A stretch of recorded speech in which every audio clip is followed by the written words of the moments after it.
3-4 కీర్తనలు చూసుకుంటే, ఈ 3-4 కీర్తనలో ఏముందంటే, 4వ కీర్తనలో యోసేపు కనబడతాడు. యాకోబు కుమారుడైన యోసేపు కనబడతాడు. పాత నిబంధనలోని యోసేపు కనబడతాడు.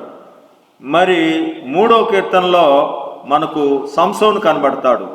ఈ సంసోను, ఈ యోసేపు ఇద్దరు కూడా దేవుని సేవకులు, దైవజనుల మాట అండి వీరు. కాబట్టి ఒకరు చెప్పాలంటే లాల్ బహదూర్ శాస్త్రి చెప్పాడు, జై జవాన్ జై కిసాన్. జై కిసాన్ అంటే రైతే, రైతు గురించి జై కిసాన్. కిసాన్ అంటే ఎవరు? రైతు. మరి జై జవాన్ అంటే ఎవరు? సైనికుడు. ఒకడు సైన్యం ద్వారా రక్షణ ఇచ్చిన వారైతే, మరి ఒకరు పంటలు పండించడం ద్వారా రక్షణ ఇచ్చారు. ఎవరు పంటలు పండించడం ద్వారా రక్షణ ఇచ్చింది? యోసేపు. యోసేపు కాలంలో, మరి కరువు కాలంలో, మరి దేశానికి అంతేకాక అతనికి గొప్ప పేరు వచ్చేటట్టుగా కరువులో ఎక్కడ ఆహారం దొరకనప్పుడు ఎక్కడ దొరికింది? యోసేపు చేసిన పని వలన. యోసేపు మరి ఆ ప్రధానమంత్రిగా ఐగుప్తుకు ఉన్నప్పుడు ధాన్యము సమృద్ధిగా దొరికింది. అందుకే కదా తన అన్నలు, నాన్న కూడా మరి ఐగుప్తు వచ్చేవేశారు కదా. మరి ఈ యోసేపు ఎలా ఉన్నాడు? మొదట చూస్తున్నప్పుడైతే తండ్రి దగ్గర అల్లారు ముద్దుగా పెరిగాడు. నాన్న ఒక విచిత్రుడంగి తొడిగాబడట. ఆ విచిత్రుడంగి వలన అందరికీ అసూయ వచ్చిందంట. ఈ అన్నలందరూ అసూయ చేత ఈయన్ని చంపివేయాలని అంతగా మరి కోపం వచ్చేదట. ఎందుకంటే ఇతనికి దర్శనాలు కలిగినాయి. ఈ దర్శనాలు చెప్తున్నప్పుడు తండ్రి కూడా కోప్పడ్డాడు. నీ తల్లి నేను మీకు మొక్కుతామా అని యాకోబు కూడా అన్నాడు. సూర్యచంద్రులు నాకు నమస్కారం చేస్తున్నాయి, నక్షత్రాలు నాకు నమస్కారం చేస్తున్నాయి అని చెప్పిన విధంగా చూస్తే, మరి నా పనులకు మీ పనులు వంగి నమస్కారం చేస్తున్నాయని అన్నలతో చెప్తే, మేము మీకు వంగి నమస్కారము చేస్తామా అని చెప్పడము జరిగిందండి. కాబట్టి మనము దర్శనాలు కలిగినప్పుడు అనవసరంగా ఇతరులకి చెప్పకూడదు. కొంతమంది అత్తమానం అదే పనిగా దర్శనాలు మరి గురించి చెప్తుంటారు. కాబట్టి ఏది అవసరమో అదే చెప్పాలి. కానీ యోసేపు తెలియక మరి వాళ్ళు ప్రేమిస్తారనుకొని మరి చెప్పినప్పుడు నానా కోప్పడ్డాడు, అన్నలు కూడా కోప్పడ్డారు. అయితే వారి చెడుతనం గురించి ఎక్కువగా ఏది చేసినా వారు చెడుతనం చేస్తే మాత్రం మరి యోసేపు చాలా మరి అర్జెంటుగా తీసుకొచ్చి ఎవరికి చెప్పేవాడు? నాన్నకే చెప్పేవాడు. ఎప్పుడు వీళ్ళు చెడు గురించి చెప్తున్నాడని యోసేపు మీద పగబట్టిరి, మరింత పగబట్టిరి. అంతేగాక విచిత్రపు టంగి తొడుక్కొని ఉన్నాడు. ఇతడు ప్రార్థనాపరుడు, చెడుతనం అంటే ఇష్టమో లేదు. వీళ్ళు ఎప్పుడైనా చెడు చేసినప్పుడు మూర్ఖతగా, దుర్మార్గంగా, దుష్టత్వంగా ఉన్నప్పుడు ఈ 10 మంది, ఎందుకంటే తర్వాత పుట్టింది ఎవరు? బెన్యామిన్. ఈ 10 మంది చివరివాడు ఎవరు? యోసేపు. అప్పుడు 11 మందే ఉన్నారు కదా. ఈ చెడుతనం తీసుకొచ్చి చెప్తున్నాడు. చెప్పినప్పుడు మరి వాళ్ళకి చాలా కోపం వచ్చింది. ఈ రీతిగా ఉన్న యోసేపుని ఒకరోజు ఆహారము తీసుకెళ్ళు అని అన్నలు, గొర్రెలు కాపరులుగా ఉన్న అన్నలకు ఆహారం తీసుకెళ్ళినప్పుడు ఏమైందండి? ఇదిగో ఈ కలల కనువాడు వచ్చుచున్నాడు, వీడిని చంపివేద్దాం, వీడి కలలు ఏమవుతాయి అని ఆ అంగీ లాక్కొని మరి ఏడిపించి నీళ్లు లేని గోతిలోకి తోసివేశారు. తోసివేస్తే మరి అన్నయ్యన యోధ ఇక్కడైనా అక్కడైనా అమ్మడానికి కారణము యోసేపు దగ్గర అమ్మడానికి కారణం యోధయే. అలాగే యేసు ప్రభును అమ్మింది కూడా యోధాయే. ఈ యోధా వేరు, ఆ యోధా వేరు. అక్కడ కూడా ఎంతమంది ఉన్నారు? 12 మంది శిష్యులు ఉన్నారు. ఇక్కడ 12 మంది అన్నదమ్ములు. అక్కడ యేసు ప్రభుతో 13 మంది. అవునా కదండి? కాబట్టి ఇక్కడ కూడా మనం చూస్తే ఈ 12 10 మంది, ఈయన ఆఖరివాడు 11 మంది. ఇక్కడ యోధ అంటాడు, వాడిని మన రక్త సంబంధి కదా, చంపేయడం ఎందుకు, మనం ఆ యొక్క వ్యాపారస్తుడికి అమ్మేస్తే, ఏమండి ఆ అరబ్బీలకు అమ్మేస్తే మనకు డబ్బులు వస్తాయని డబ్బులకి అమ్మేశారు. ఎవరిని? సొంత తమ్ముణ్ణి. ఎవరైనా అమ్ముకుంటారండి అలాగా? ఎవరైనా అలాగా గోతిలో తోస్తారండి? అయ్యో అన్నా అన్నా అని ఎంత కేక వేస్తున్నా వినకుండా గోతిలో తోసేశారు. అయితే ఏసేపు ఫలించు కొమ్మ, ఊట వద్ద ఫలించు కొమ్మ. ఎంతమంది పీకేయాలనుకున్నా ఏమండి అతడు ఫలిస్తూనే ఉన్నాడు. పొతీఫర్ ఇంట్లోకి వెళ్ళాడు. పొతీఫర్ ఇంట్లో నమ్మకంగా ఉండి మరి అక్కడ చాలా ఇంపార్టెంట్ స్థానంలోకి వచ్చేసి ఆ తాళాలు ఇచ్చివేసి మరి ఇంటిలో ఏది ఉందో ఏమి లేదో కూడా చూసుకోకుండా ఏసేపు చేయనిదంతా ఫలిస్తుంది కాబట్టి, అతను చేయనిదంతా సఫలమవుతుంది కాబట్టి ఆ పొతీఫరు ఎంతో నమ్మాడు. కాబట్టి అతని భార్య మాత్రము ఇతని యవ్వనం మీద మరి మనసు పెట్టి ఏమండి అతని అందాన్ని ఆకాంక్షించి మరి ఇంటిలో నా భర్త తర్వాత నీవే అధికారివి, నువ్వు చాలా తెలివిగలవాడివి, నువ్వు చాలా అందగాడివి, నీకు ఇంకా వివాహం కాలేదు, నిన్ను ప్రేమిస్తున్నాను అని చెప్పి మాయ మాటలు చెప్తుంటే వినేవాడు కానీ లొంగేవాడు కాదు.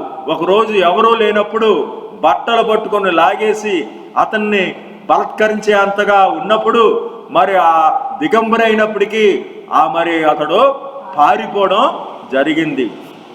ఈ పారిపోయిన ఏసేపుకి మనమైతే అనుకుంటాం నేను నీతిగా ఉన్నాను, నేను భక్తిగా ఉన్నాను, నేను నియమంగా ఉన్నాను, దేవదూతలు నాకు పూల వర్షం కురిపిస్తాయి, ఆహా నాకు బహుమానము వచ్చేసింది అనుకుంటారేమో కానీ అతన్ని తన్ని ఉమ్ము వేసి ఈడ్చి ఎక్కడ పెట్టారండి? జైల్లో పెట్టారు. జైల్లో వచ్చిన తర్వాత కూడా ఓహో దేవుడి ఏర్పాటు ఉంది, దేవుడు నన్ను సంకల్పిస్తున్నాడు, ఇదిగో దీవిస్తున్నాడు, అదిగో దీవిస్తున్నాడు అని మనం మోసపోయినట్టుగా అదిగో దీవిస్తున్నాడు, అదిగో దీవిస్తున్నాడు అంటే అక్కడికి చెరసాలలోకి రాజుగారి దగ్గర పనిచేసేవారు పానదాయకుడు, భక్షకారకుడు అంటే వారికి భోజనాలు పెట్టేవాళ్ళు వచ్చారు. ఎవరి వలన మరి రాజుగారికి మరి విషయం కలిసిందో తెలుసుకోవడానికి మరి ఎవరో తెలియదు కానీ ఇద్దరిని తీసుకొచ్చేశారు. వారు కలలు కన్నారు. ఆ కలలకి ఏమండి ఈయన సమాధానమో ఇదిగో నీవు తల ఎత్తబడుతుంది, నువ్వు రక్షణ పొందుతావు అని చెప్పి అతనికి మరి ఏం చెప్పాడండి? నువ్వు వెళ్ళిన తర్వాత నన్ను రక్షించు అని చెప్పడం జరిగింది. ఎవరైతే రక్షణ పొందుతాడో వానితో.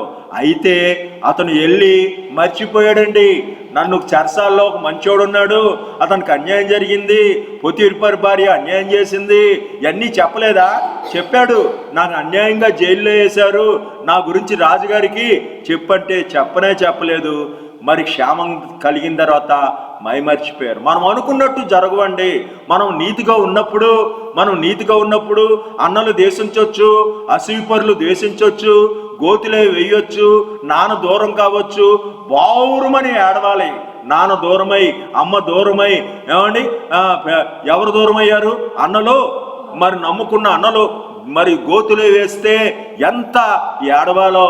కానీ దేవుడి మీద నమ్మికుంచి ప్రార్థనాపరుడిగా ఉండి చేనిదంతు సఫలమయ్యి నిబ్రహ్మగా ఉండి నిమ్మలముగా ఉండి సుసానుభూతితో ఉండక వారు అన్యులని ఏ క్యాస్ట్ ఫీలింగ్తో అతను వాళ్ళ పట్ల ఉండక మరి సొంత మరి అన్నకు చేసినట్టుగా మరి పరలోకంలో యజమానుడు ఉన్నాడు, దేవుడు చూస్తున్నాడు.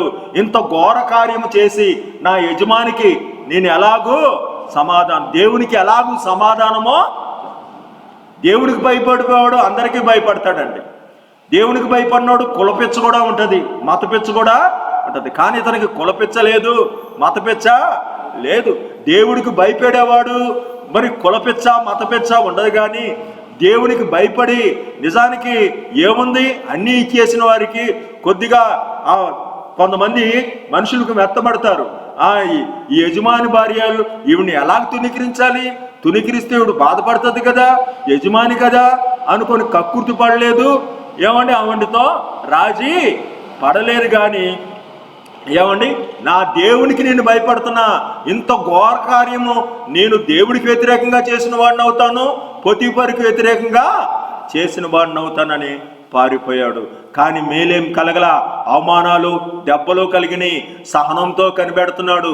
ఏదో ఆశాకిరణంగా దగ్గరకు వచ్చాడు. రాజుగారి దగ్గర బంటు చెప్తాడు, రాజుగారికి నన్ను నడిపిస్తాడు, నా యొక్క కళాభావం తెలుసుకునే గొప్పతనం తెలుసు, నా వివేచన వరం తెలుసు అనుకొని మురిసిపోయాడు. వెళ్ళి చెప్పేస్తాడు, నన్ను విడుదల చేస్తాడంటే విడుదల చేసిన వాడు అంటూ లేరు. అన్నం లేరు, నాన్నం లేరు, పొతిఫరు మరి జైల్లో వేసేసాడు. ఇప్పుడు ఏంటి నా సమస్య అంటే మరి రాజుగారికి కళ పుట్టించాడండి దేవుడు. రాజుగారి కళ పుట్టించి ఏమండి ఆ రాజుగారి కళ ఎవరు ఏం చెప్పాడు? కళ భావం చెప్తాడు. ఏమండి అతడు వలె దేవుని ఆత్మ గల మనుషుడు లేడు అని చెప్పి ఆ చెరసాల్లో ఉన్నవాడిని తీసుకొస్తే అతనికి క్షారం వేసి కొత్త బట్టలు వేసి మరి దగ్గరికి తీసుకొస్తే మరి ఆ ఫరో చూడగానే ఎలా కనబడింది? ఎలా కనబడ్డాడండి? ఇతడు వలె దేవుని ఆత్మ గలవాడు లేడు అని చెప్పిన విధంగా మరి చూసి ఆ కలభావం చెప్పాడు. బలహీనమైన ఆవులు బలమైన ఆవుల్ని తినివేసినవి, బలహీనమైన వెన్నులు బలమైన వెన్నులను తినివేసినవి అంటే రాజా నీ దేశంలో కరువు వస్తుంది, ఈ కరువు కాలంలో నువ్వు దాచుకుంటే నిల్వ చేస్తే ధాన్యం దాచి చేస్తే నువ్వు ఆ కరువు కాలంలో నువ్వు సమృద్ధి అవుతుంది. 7 ఏండ్లు సమృద్ధిగా ముందుగా పండుద్ది. 7 ఏళ్ళు సమృద్ధిగా పండిందని ఇష్టానుసారంగా విచ్చలవిడిగా నువ్వు ఖర్చు పెట్టకు, నువ్వు 7 ఏండ్లు నువ్వు నిల్వ చేయి, గిడ్డంగులు కట్టు అని గిడ్డంగులు కట్టి నిల్వ చేశాడండి. మనకు కూడా సమృద్ధిగా సొమ్మే రావచ్చు, సమృద్ధిగా వాక్యమే రావచ్చు. ఇంత ఎక్కువైపోయింది అని నువ్వు ఎప్పుడు అనుకోక మరి వాక్యం అందని రోజులు కూడా వస్తాయి. కాబట్టి అండి మనము కూడా మనకు డబ్బులు కలిగినా సమృద్ధి వచ్చినప్పుడు సమృద్ధి అని ఖర్చు పెట్టక లేని పరిస్థితి, దిక్కు తోచని పరిస్థితి కూడా వస్తుంది. దేవుని స్తోత్రం. చక్కటి వేచనతో మరి ఎవరు నేర్పారు ఈయనకి? నాన్న నేర్పాడా? అమ్మ నేర్పిందా? ఎవరు? నాన్న అమ్మ కేవలం ఆ మోషే కథ ఎవరు ఏం చెప్పారు? నాన్న అమ్మ నోహు గురించి, కయ్యూను హేబేలు గురించి, వీళ్ళ గురించి, ఆ సేతు ఆనోకు గురించి మాత్రమే చెప్పారు. దేవుని స్తోత్రం.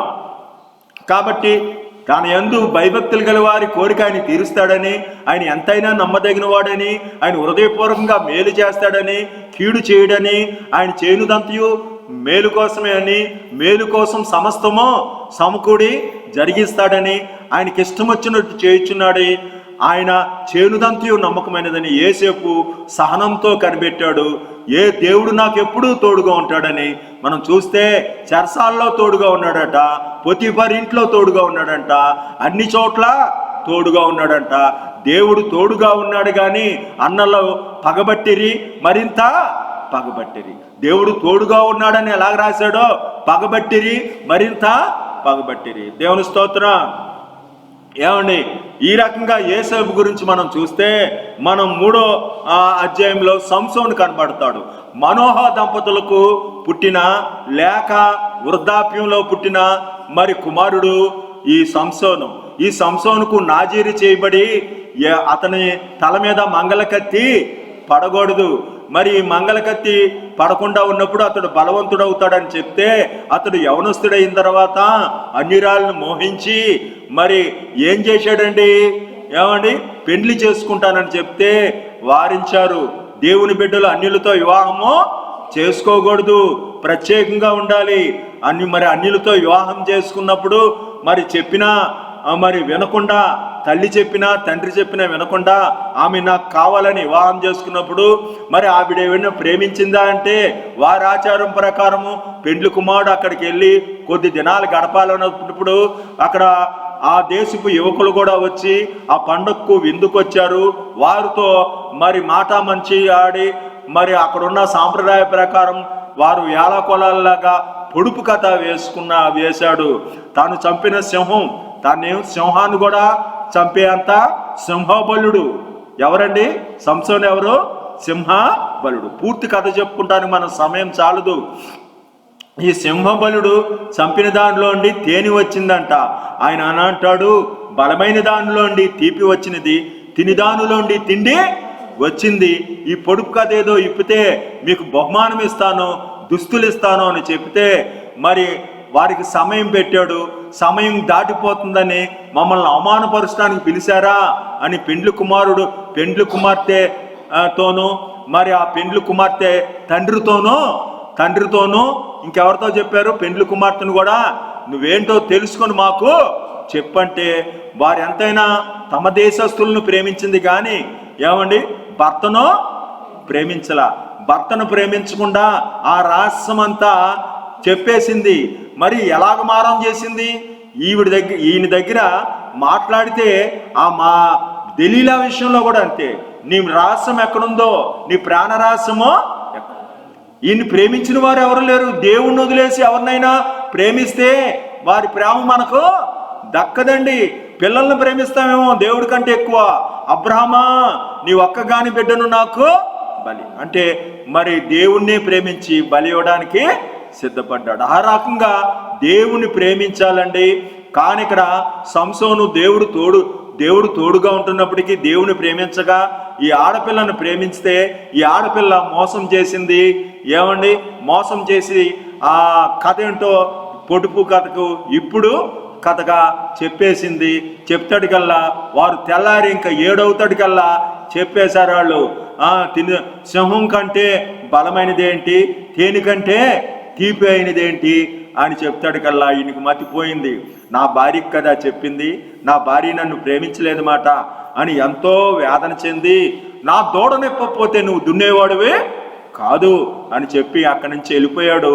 అలక తీరిన తర్వాత మళ్ళీ వస్తాడు కల్లా మరి ఇతను మనల్ని ఎలా చంపేస్తాడు, అతన్ని మేము ప్రేమించలేదని ఏం చేశాడు? ఇంకోటికి వివాహము చేసేసాడు ఆ పెండ్లి కుమార్తె తండ్రి. సరే వచ్చి అడిగితే మరి వారి చెల్లెలుంది, ఈ అమ్మాయిని ఇచ్చేసాం, ఆ చెల్లెల్ని ఇస్తాం, మమ్మల్ని ప్రేమించలేదు అనుకుని మేము వివాహానికి ఇచ్చేసాం, మరి ఆ అమ్మాయిని కూడా చేసుకోవచ్చు అంటే మరి ఆ సంసోను చాలా కోపంతో నక్క తోకకు మధ్యన దివిటీ కట్టి వాటిని వదిలిపెడితే వాళ్ళ చేలన్నీ తగలబెట్టాడట. చివరికి ఇక్కడ ఈ రకంగా మోసపోయిన తర్వాత మళ్ళీ దెలీలా అనే అమ్మాయిని, ఇంకో అమ్మాయిని మరి ప్రేమించిన అమ్మాయి కూడా ప్రేమించలా. నీ రహస్యం ఏంటో చెప్పు అంటుంది. ఎందుకని ఫిలిప్తీలతో, తన సాంప్రదాయం వారితో, తన కులపెచ్చుతో కలిసిపోయి, కులపెచ్చు ఉంటుందండి మనుషులకి, ఈ కులపెచ్చుతో కలిసిపోయి ఏం చెప్తుంది? చెప్పొచ్చుగా, వారి రహస్యాలు చెప్పరండి. ఈ ఫిలిప్తీలు నన్ను బాధ పెడుతున్నారు, నన్ను బెదిరించారని అక్కడైనా ఆ అమ్మాయి చెప్పొచ్చుగా. ఎక్కడ వివాహం చేసుకున్న అమ్మాయి చెప్పలేదు. ఈ దెలీలా కూడా చెప్పకుండా నువ్వు నన్ను ప్రేమించట్లేదు, ప్రేమిస్తే ఇదా? ఎంత సతాయించి పాపం ఈ అమ్మాయిల ప్రేమను దొరకట్లేదని ఏం చేశాడంటే సంసోను విసిగిపోయాడట. ఎప్పుడు చూసినా మోసం చేస్తుంది, ఎందుకు నా ప్రాణ రహస్యము అని చెప్పి ఆ మోసం చేయడం చూశాడు కదా. ఒకసారి జల్లలితే పోతుంది నా బలం అని చెప్పాడు. ఒకసారి 7 పాయలు ఈ రకంగా ఆ రకంగాని మోసపు మాటలు చెప్పాడు. కానీ ఆ మోసపు మాటలు తగ్గట్టు చేసేసి జల్లళ్ళి మేకులు కట్టి మేకుతో కొడితే ఆ మొత్తం ఆ మేకులతో సహా ఆ ఇంటి ఆ ద్వారాన్ని కూడా ఆ నగరు యొక్క ద్వారాన్ని కూడా మోసుకొని పోయాడట. అంత బలవంతుడు. మరి సంకెళ్ళతో కట్టిన కొత్త తాళ్ళుతో కడితే నన్ను బంధింపడతానని చెప్పాడు. కొత్త తాళ్ళుతో కట్టిన అన్నిటినీ తెంపేసుకున్నాడు. చివరికి విసిగిపోయి ఆత్మహత్య చేసుకునేటట్టుగా, నా ప్రాణము ఈయన పుట్టిన తర్వాత కత్తిరేయలేదు, నాకు గుండు కొరికితే నాకు బలము పోతుందంటే ఒళ్ళో పెట్టుకొని మంగళోని తీపిచ్చి గుండు చేపించి సంసోను ఫిలిప్తీయులు నిన్ను పట్టుకొని ఏంటి? రక్షణ కోసమా? ఎప్పుడు రక్షణ కోసం కోరలేదు. ఆ ఫిలిప్తీయులు అలా సైగ చేస్తే వస్తారని పట్టుకొని అప్పచెపితే వాళ్ళు ఏం చేశారు? మొదటగా కనుగుడ్లు పీకేశారు, తిరగలే విసురుతున్నాడు. ఏసేపైనా సంసోనైనా ఇద్దరు దేవునికి ఉపయోగపడిన వారే. వీరిద్దరిలో తేడా ఏంటో తెలుసండి? పరిశుద్ధత. ఏసేపు పరిశుద్ధుడు, సంసోను పరిశుద్ధుడు కాడు. ఎక్కడికి వెళితే అక్కడ మరి పాపమో చేసేవాడు. ఏసేపు పరిశుద్ధుడు. ఇద్దరు సేవకులే, ఇద్దరు ద్వారా దేశానికి రక్షణ జరిగింది, ప్రజలకి రక్షణ జరిగింది. కొంతమంది సేవకులుగా ఉంటారు, కొంతమంది దేవుడు ఏర్పాట్లో ఉన్నాను, దేవుడికి చేస్తున్నాను అనుకుంటారు. కానండి, నువ్వేమిత్తుకుంటావో ఆ పంట కోస్తావు. దేవుడు వాడుకున్నాడు, సంసోన్ను కూడా వాడుకున్నాడు, యోసేపును కూడా వాడుకున్నాడు. కానీ నువ్వు చేసిన క్రియ బట్టి కనుగుడ్లు పెకిలి వేయబడి మరి అంటే ఆ గానుగా ఆడిస్తూ వారు కొడుతుంటే గుడ్డు మరి ఏం చేస్తారండి? ఆ గానుగాడిచ్చేదానికి ఏం చేస్తారు? కళ్ళు గంత కడతారు, చూసారా? ఈ గుడ్డోడై మరి మరి ఆ గానుగాడిస్తున్నాడంటండి. చీర తీసుకొచ్చి అన్ని దేవతలు గుళ్ళో పెట్టి బలిద్దారని ఆ రోజు పండగ రోజున వారంతా అన్యులంతా చేరి అపాసం చేసి వేడుక చేస్తే ఇక సంసోనికి కొత్తగా ఎంట్రుకలు మొలుస్తున్నాయట. మరి ఆ దేన స్థితిలో ఏం చేశాడండి? దేవా, ఈ ఒక్కసారి నన్ను కరుణించని మరి అక్కడ వాళ్ళు చేసే అపాసానికి రోషం పుట్టి అక్కడున్న మూల స్తంభాన్ని పట్టుకొని మరి ఆ స్తంభానికి నాకు కొద్దిగా తడువు చేసి నేను ఊతగా ఇవ్వండి అని చెప్తే ఆ స్తంభాన్ని ఊతగా ఇచ్చారట. ఆ స్తంభాన్ని పెగిలించేస్తాడు కల్లా ఆ గుడి కూలిపోయి తాను బతికిన కాలంలో చంపిన వారి కంటే ఎక్కువ మందిని చంపాడు. దేవుని స్తోత్రం. ఈ విషయాలు మనం చూస్తే 8వ వచనం చూద్దాం. రక్షణ యెహోవాది, నీ ప్రజల మీదకి నీ ఆశీర్వాదము వచ్చునుగాక. ఏమైందండి? రక్షణ యెహోవాది. ఎవరికి? ప్రజలకు ఆశీర్వాదం వచ్చింది, కానీ ఏమండి సంసోనుకు మాత్రమో రక్షణ రాలేదు. కాబట్టి ఇక్కడ 8వ వచనం చూస్తే, యెహోవా నెమ్మదితో పండుకొని నిద్రపోదును, నేను ఒంటరిగా ఉండును, నన్ను సురక్షితంగా. యోసేపు ఎప్పుడు ఒంటరిగా బ్రతికయ్యాడు? అతడు చెప్తున్నాడు, ఇక్కడ నన్ను పాతి పెట్టొద్దు, కానాన్లో పాతి పెట్టాలి, దేవుడు మళ్ళీ వస్తాడు, 400 ఏళ్ళు అయిన తర్వాత మిమ్మల్ని ఎక్కడ తీసుకెళ్తాడు? కానానికి తీసుకెళ్తాడు. ఏమండి, నన్ను ఇక్కడ పాతి పెట్టొద్దంటే ఇశ్రాయేలు ప్రజలు ఏం చేశారు తెలుసా? 400 ఏండ్లు ఎక్కడ ఉంచారండి? సమాధిలోనే. ఏమండి, యోసేపు పెట్టుకొని ఆ 40 సంవత్సరాలు కూడా అడవిలో తిరిగారండి. మోషేతో పాటు 40 సంవత్సరాలు వాళ్ళు మందస్సుతో పాటు ఏది మోసుకెళ్ళారు తెలుసా? ఏం మోసుకెళ్ళారు? యోసేపు సమాధి. ఎందుకంటే తమ పితరుడు సమాధిని ఎక్కడ పాతి పెట్టాలి? ఆ కానాను చేరాలి, ఆ కానానులో పాతి పెట్టాలి. నెమ్మదితో నిద్రపోదును. నిద్రపోవడం అంటే నిద్ర కాదు, చచ్చిపోయాడు. తను చచ్చిపోయినప్పుడు ఏం చెప్పాడు? నన్ను ఇక్కడ పాతి పెట్టొద్దని. మళ్ళీ 100 సంవత్సరాల తర్వాత విడుదల చేసి మరి ఎర్ర సముద్రం పాయలు చేసి దేవుడు తీసుకెళ్ళినప్పుడు మరి కానాను వారు జయించి అక్కడ మాత్రమే పాతి పెట్టారు. యోసేపుకో నిరీక్షణ ఉంది, నీకు కూడా నిరీక్షణ ఉంది. ఏంటంటే అగ్ని ఆరదు, పురుగు చావదనే లోకం నుండి యేసయ్య ఎలాగూ తిరిగి పునరుద్ధాండే లేచాడో ఆ రీతిగానే నిన్ను కూడా అగ్ని ఆరదు, పురుగు చావదనే లోకం నుండి నిన్ను రక్షిస్తాడు. దేవుని స్తోత్రం. కాబట్టి పునరుద్ధాండైన యేసయ్యకు నీకు పునరుద్ధానం ఎలాగుందో నీకు కూడా పునరుద్ధానము ఉంది. దేవుని స్తోత్రం. ఈ నిరీక్షణ మనం యేసేపు కలిగిన నిరీక్షణ. అన్ని జనుల వలె సావాసం చేయకూడదు, అన్ని జనులతో పొత్తు చేయకూడదు, అన్ని జనుల్లో ఆచారాలు అభిసింపకూడదు. మీరు ప్రత్యేకంగా ఉండండి, మీ కుమారులు కుమార్తెలకు అన్యులకు వివాహము ఇవ్వకూడదు. ఈ రీతిగా 7వ వచనం చూస్తే, వారి ధాన్య ద్రాక్షారసంలో విస్తరించినాటి సంతోషం కంటే అధికమైన సంతోషము చేస్తారు. కాబట్టి ప్రజలకు వాళ్ళు ఉద్ధరించినవి వారి ధాన్య ద్రాక్షారసంలో విస్తరించి. ఇక్కడ 4వ వచనం కీర్తనలోనే ఏం చెప్తున్నాడు? 7వ వచనంలో వారి ధాన్య ద్రాక్షారసంలో విస్తరించినాడు. ఎవరు పండించారు పంటలో? యోసేపు ఆ రకంగా నిల్వ చేశాడు. దేవుని స్తోత్రం. ఇక్కడ 7వ వచనంలో, లెమ్ము నా దేవా రక్షింపుము, శత్రువులందరినీ దవడ ఎముక మీద కొట్టువాడువు నీవే. 7వ వచనం. ఇక్కడ గాడిద దవడ ఎముకతో కొట్టింది ఎవరు? సంసోన్. ఇక్కడ సంసోన్ కనబడుతున్నాడు. అక్కడ ధాన్య ద్రాక్షరసాల్లో ఎవరు కనబడ్డాడు? ఏమండి? యోసేపు కనబడు. నెమ్మదితో నిద్రపోతాను అని చెప్పింది ఎవరండి? యోసేపు. రక్షణ యెహోవాది, ప్రజల మీదకి ఆశీర్వాదం వచ్చింది. ఎక్కడ? ముగింపు గురించి మొదట చూస్తుంటే మొదటి వచనాలు, యెహోవా నన్ను బాధించువారు ఎంతో విస్తరించి ఉన్నారు, నా మీదికి లేచివారు అనేకులు, నిజంగా సంసోనుకి ఎన్ని యుద్ధాలు చేశాడో, ఎంతమంది అసూయపడ్డారో, సొంత వారు కూడా అసూయపడతారు. బలవంతుణ్ణి, ఐశ్వర్యవంతుణ్ణి, ఎవరైనా మరి ఆ తెలివిగలవాడిని చాలామంది శత్రువులు ఏర్పడతారండి. ఐశ్వర్యవంతుడు డబ్బు ఇవ్వలేదని ఏడుస్తారు ఇతరులు, లేదంటే బలవంతుడు నేను కూడా బలవంతుడినే అని ఇంకో పోటీ కుస్తీదారుడు తయారవుతాడు. ఏ రకంగా అయినా శత్రువులైనా సొంత వారైనా ఎంతో విస్తరించి ఉన్నారట. ఇక్కడ ఇరుకులో విశాలత కలగజేయవాడు నీవే, నన్ను కరుణించి ప్రార్థన ఆలకింది. ఇరుకులో ఎందుకు పడ్డాడు? అన్నలో తోసేశారు కాబట్టి అండి. మరి ఇతనుకున్న సమస్య మరి మొదటి వచనాల్లో కనబడుతుంది. సాక్ష్యాలు చూస్తే ఇక్కడ సాక్ష్యాలండి 2వ వచనాలు. దేవుని వలన అతనికి రక్షణ ఏమీ దొరకదని నన్ను గురించి చెప్పువారు అనేకులు. ఎందుకని?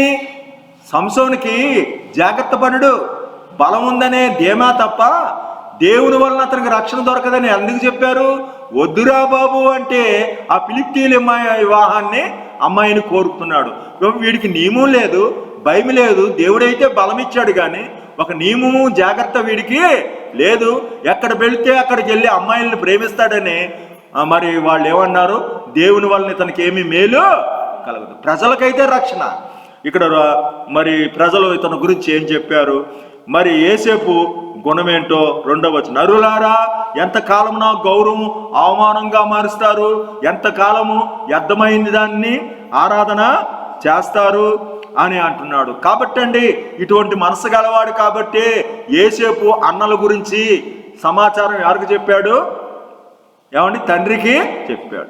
కాబట్టి వ్యర్థమైన దాన్ని ప్రేమించేవాడు కాదు యోసేపు, అబద్ధమైన దాన్ని ప్రేమించేవాడు కాదు. మనం ఎంతకాలం వ్యర్థమైన వాటిని, ఎంతకాలం అబద్ధమైన వాటిని, ఈ ధనాపేక్షను, ఈ సీరియల్స్ను, ఈ స్త్రీ పురుష ఆరాధన మరి ఎంతకాలము వ్యర్థమైనవి, అవి అబద్ధమైనవి కదా అని మీరు తెలుసుకుంటే వాడు తింటుంది బూడిది కదా అని వాడు తెలుసుకోడట. మరి ఆ రీతిగా మన హృదయం మోసపోతుంది. 3వ వచనాలు చూస్తే దేవుడి ఏర్పాటు అండి. యెహోవా తన భక్తులను తను ఏర్పరచుకున్నాడని తెలుసుకునుడి. నేను యెహోవాకు మొరపెట్టగా ఆయన ఆలకించును. ఏమండి? యోసేపును దేవుడు యెహోవా తన భక్తులను ఏర్పరచుకున్నాడని తెలుసుకునుడి. ముందుగానే దర్శనాలు వచ్చినాయి. దేవుడు మరి 12 మంది ఉండగా యోసేపును మాత్రమే ఎన్నుకొని యోసేపు ఫలించు కొమ్మ. రూబేను జ్యేష్ఠుడైన మరి తండ్రి మంచాన్ని అంటుపరిచాడంట. అంటే తల్లులతో పాపం చేశాడట. అంటే సొంత తల్లి కాదు, వేరే తల్లితో పాపము చేశాడు. కాబట్టి రూబేను జ్యేష్ఠత్వం కొట్టివేయబడింది. అలాగా యోధా కానీ మిగతా యోధా కుమారుడు కానీ ఈ వారు ఎంతమంది ఉన్నా అక్కడ మనం చూస్తే ఇస్సాకు ఇస్మాయిల్లో ఇస్సాకును దేవుడు మరింత ఆశీర్వదించాడు, ఇస్మాయిల్ను కూడా ఆశీర్వదించాడు. ఇక్కడ యోసేపును ఆశీర్వదించాడు. ఎంతమంది ఉన్నా దావీదుని ఆశీర్వదించాడు. మరి అక్కడ ఏశావు యాకోబును మాత్రమే ఆశీర్వదించాడు. కాబట్టి ఇక్కడ దేవుడు తన భక్తులను ఏర్పరచుకున్నాడని మనం జ్ఞాపం చేసుకోవాలి. ఇక్కడ కూడా మరి ఏర్పరచుకునే ఇక్కడ 3వ వచనం, యెహోవా నీవే నా కేడుముగాను, నీవే నా అతిస్వాదంగాను, నా తల ఎత్తువాడుగా. ఎప్పుడు సంసోను ఓడిపోయేవాడు కాదు, తల ఎత్తువాడుగా ఉన్నాడు. ఆఖరికి మరణకాలంలో కూడా తల ఎత్తువాడుగానే ఉన్నాడు. దేవుని స్తోత్రం. అది దేవుడి ఏర్పాటు మాట. మరి 4వ వచనాలలో చూస్తే వారు సాధించిన విజయాలు. ఎలుగెత్తి నేను యెహోవాకు మొరపెట్టినప్పుడు ఆయన తన పరిశుద్ధ పర్వతం నుండి నాకు ఉత్తరమో. మరి ఎలుగెత్తి మొరపెట్టాడు. ఎప్పుడు? చచ్చిపోయేటప్పుడు ఎలాగ మొరపెట్టాడండి? ఎలుగెత్తి మొరపెట్టినప్పుడు విన్నాడా లేదా? దేవుడు బలం ఇచ్చాడా లేదా? విజయం ఇచ్చాడా లేదా? ఎలుగెత్తి మొరపెట్టాలి. ఆహాబు ప్రార్థన చేసినప్పుడు ఆహాబు ప్రార్థన ఆలకించాడండి. ఆహాబు ఎవరు? దుష్టుడు, దేవుణ్ణి దూషించాడు, ఆ రాజును దూషించాడని నాబోతు అనే పేదవాడిని తీసుకొచ్చి రాళ్లతో కొట్టి చంపి ఏమంటే అతని ద్రాక్ష తోటను ఆక్రమించుకోవాలని చూస్తే మరి ఆ ప్రవక్త వచ్చి ఏం చెప్తున్నాడు? ఏమండి, ఏ స్థలమందు నాబోతు రక్తము కుక్కలు నాకినో ఆ స్థలంలో నీ కుక్కలు నీ రక్తం నాకుతాయని చెప్తే భయపడి ప్రార్థన చేశాడు. అప్పుడు దెయ్యాల ప్రార్థన ఆలకించాడు. ఈ పందుల్లోకి వెళ్ళిపోవాలి అని కోరితే పందుల్లోకి వెళ్ళడానికి ఆ దెయ్యాలకు అనుమతించాడు. దెయ్యాల ప్రార్థన ఆలకించిన దేవుడు, సంసోను ప్రార్థన ఆలకించిన దేవుడు. ఏమండి, చివరి తరంలో అంత దుర్మార్గత చేసి అంత పాపం చేసిన ఈ సంసోను ప్రార్థన ఆలకించిన దేవుడు, ఆహాబు ప్రార్థన ఆలకించిన దేవుడు. రొట్టెని అడిగితే రాతనిస్తానా, చేపను అడిగితే పామునిస్తానా, గుడ్డుని అడిగితే తేలినిస్తానా అని చెప్తున్నాడు. తన సొంత కుమారుని వెనతీయకుండా ఇచ్చింది ఎందుకు?